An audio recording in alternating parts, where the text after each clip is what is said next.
the Olympics, otherwise known as your biennial reminder that NBC exists. The Rio Games are just around the corner, so get ready for plenty of sappy athlete profiles like these.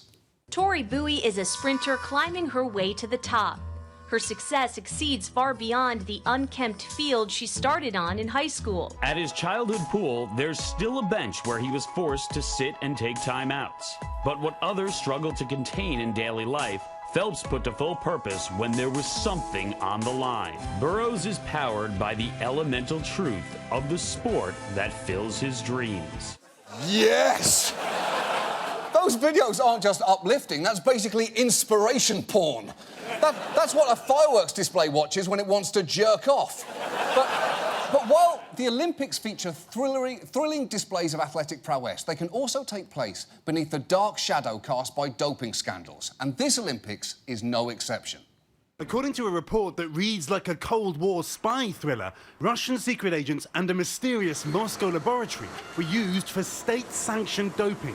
A Russian athlete and trainer secretly filmed drugs being handed out like candy. Russia accused, staggeringly, of using its security services, its new KGB, to tamper with supposedly tamper-proof bottles, allegedly using this hole in the laboratory wall to switch samples.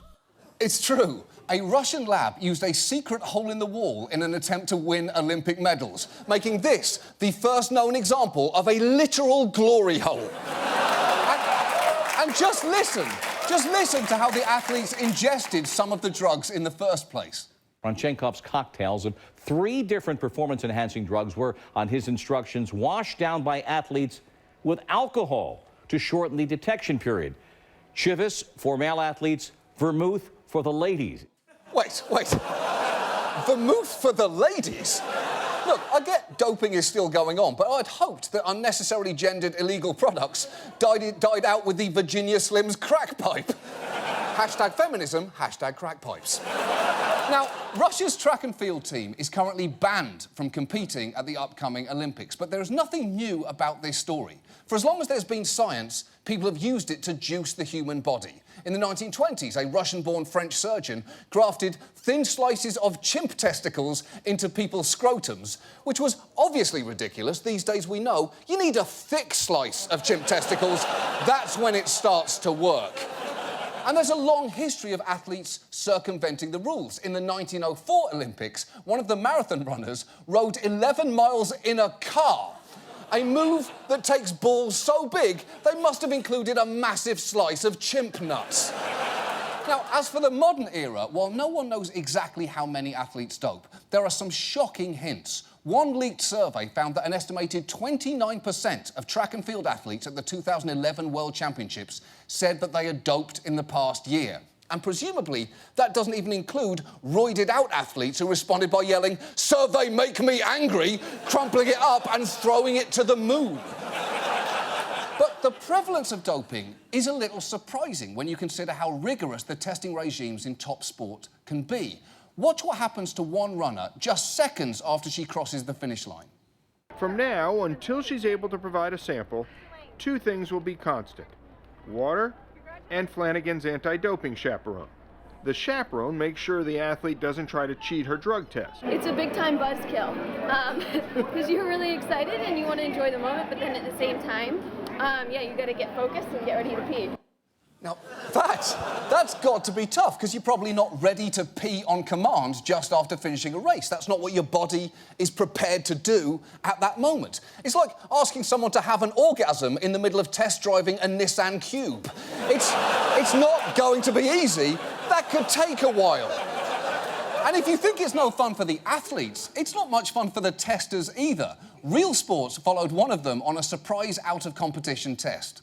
His task this early Saturday morning is to collect a sample from an elite rower named Alex Zosels. Alex agreed to let us film the moment of truth. Lowell is required to witness and have an unobstructed view.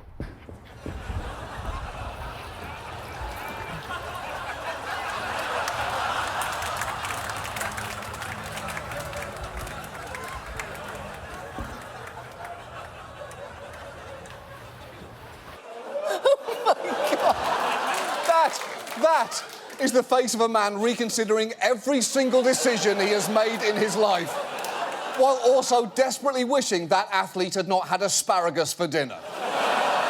But despite rigorous testing, athletes are clearly slipping through the cracks for a number of reasons. For a start, there are multiple tests and none of them can detect the full range of drugs an athlete might be on, from anabolic steroids to EPO to human growth hormone to the most powerful drug of all, love.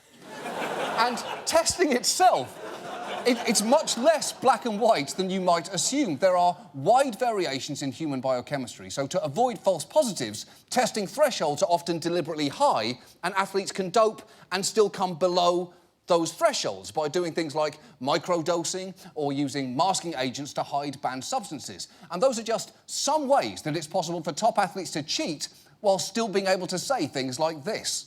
People are smart. Do they say, has Lance Armstrong ever tested positive? No. Has Lance Armstrong been tested? A lot. Wow, that is some confident lying, which isn't really surprising. Remember, this is a man who looked America dead in the eyes and said, bicycling is a very cool sport, and we f***ing believed him. And the techniques some athletes have used to beat the system have been amazingly imaginative. Take, for instance, the European cyclists who would insert condoms of clean urine into their anus and then, in order to conceal everything, would cover it with fake hair blending into the real hair of the nether regions. And you have to imagine that to convince a cyclist to do that, a coach would need to deliver the most inspirational speech in the history of sports. Hey, do you want to be a champion? Do you? Then you jam in that piss balloon, pick up that hot glue gun, slap on that anus merkin and ride like a champion. Full anus, clear tests, can't lose. Get out there! Get out there and ride! And when they have tested positive, the excuses have been even more imaginative. Former sprinter Dennis Mitchell insisted his positive test for testosterone was the result of having sex at least 4 times the night before and drinking 5 bottles of beer. And if that is what your life is like, you don't really need the Olympics.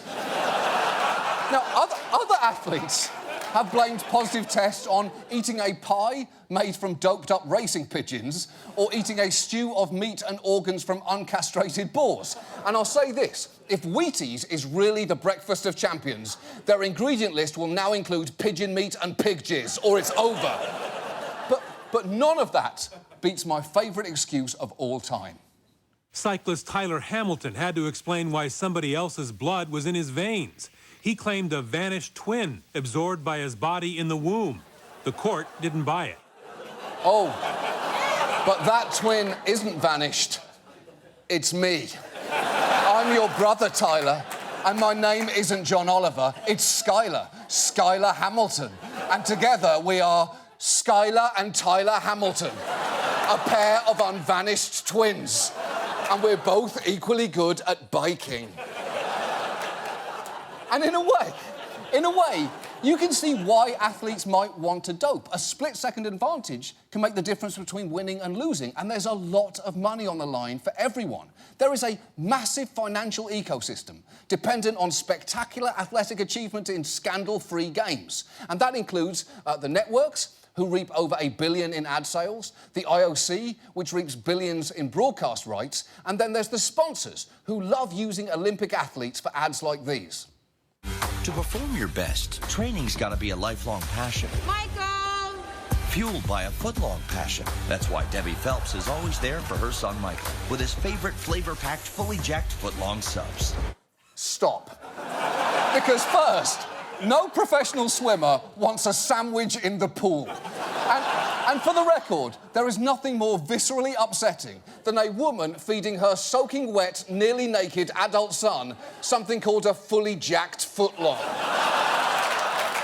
And when you combine, the point is, when you combine all the money incentivizing athletes to get an edge with all the imperfections of tests, you would hope there'd be a robust, independent monitoring system in place. Unfortunately, some countries lack the resources for strong testing, while others seem to lack the desire. And to get a sense of just how compromised the system can become, let's go back to what happened in Russia, because here's how things worked. This is a Russian track and field athlete. He would compete for his national sports federation, in this case, ARAF. That federation would be under both the international body governing track and field, the IAAF, and the Russian Ministry of Sport, which is, of course, part of the Russian government. Now, separately, he would be tested by his country's anti-doping agency, in this case, RUSADA, who would send it to a laboratory which is credited by the World Anti-Doping Agency, or WADA, which receives funding from both the IOC and countries like Russia. And already, you can see this system looks like a sprawling mess. But I guess technically it could work if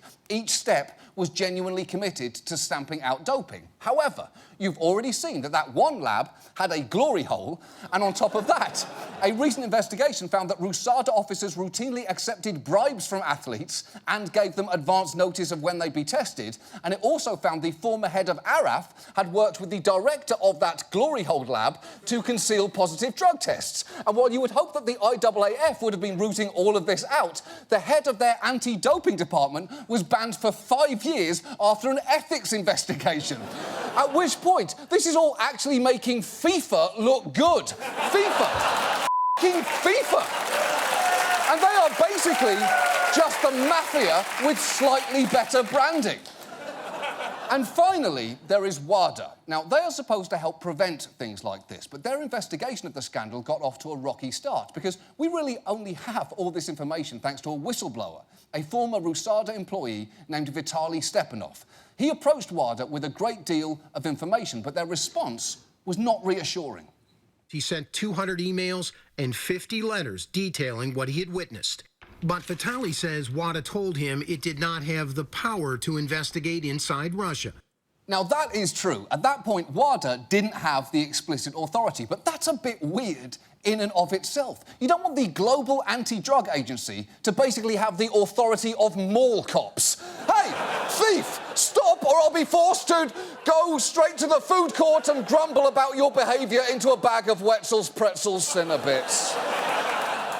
And while WADA now has more authority and has appointed an independent commission to investigate the evolving Russia scandal, their head, Craig Reedy, sent a weirdly cosy email to an advisor to the Russian sports minister saying, "On a personal level, I value the relationship I have with the minister, and there is no intention in WADA to do anything to affect that relationship."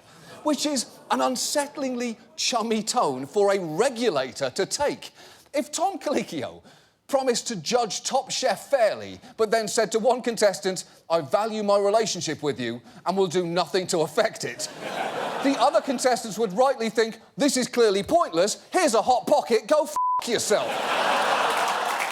And at this point, I'm supposed to tell you that Russian officials and the former head of ARAF have broadly denied all these accusations, and for his part, Reedy says he's done nothing to interfere with the Commission's investigations and his email had been misconstrued. And you know, sure.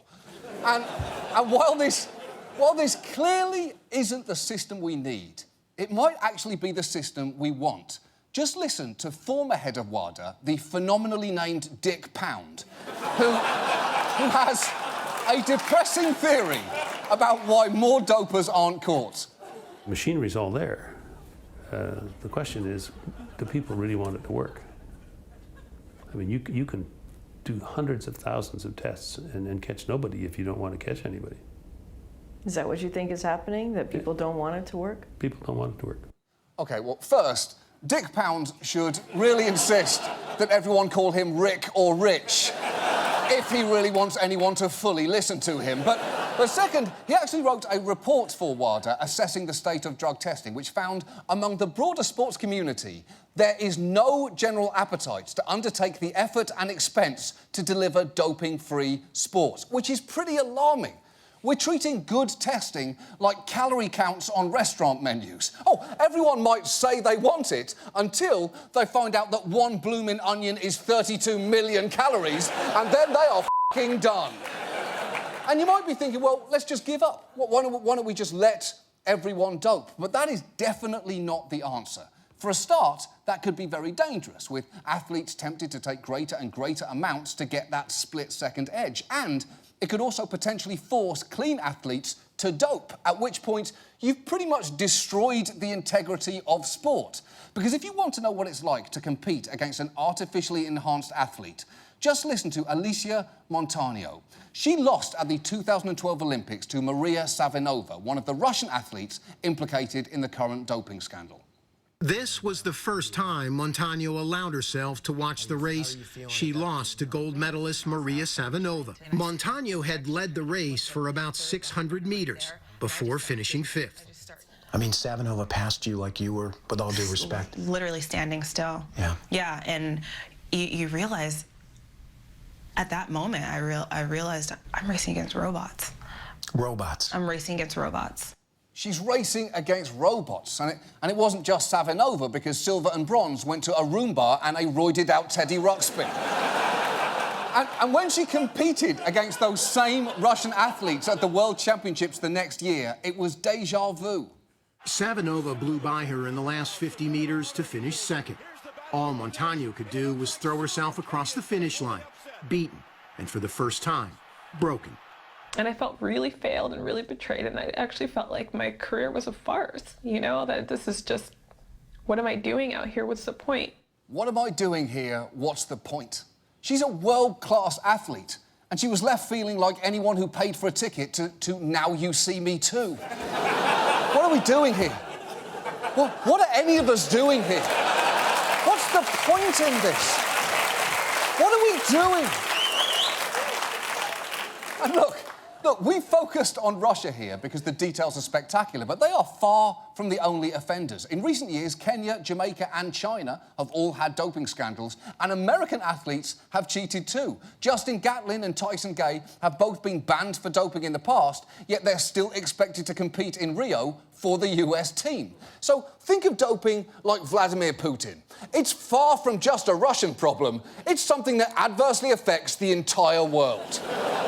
So it feels like we have two choices at this point. If we truly want to clean up sports, we should empower WADA by making it truly independent and put pressure on the broader sports system to aggressively combat doping. And if we don't really care enough to make changes, we should at the very least make our syrupy athlete promos a bit more honest.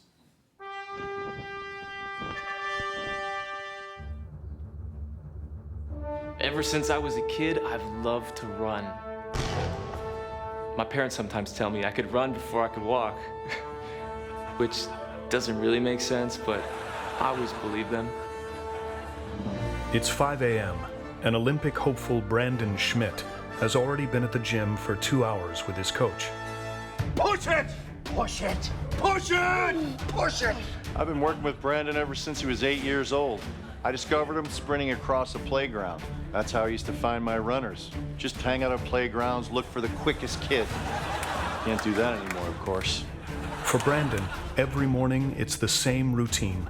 First, I do cardio, then weights, and then it's just all the pills I could cram into my mouth. Push it! Brandon's road to Rio began years ago, in a small bedroom in Darbyville, Ohio.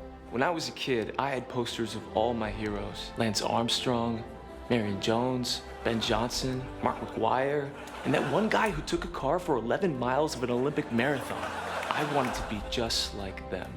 From those modest beginnings, Coach Jason Clark helped fill Brandon with the stuff winners are made of. Here, you need your purples. We've tried pills containing everything.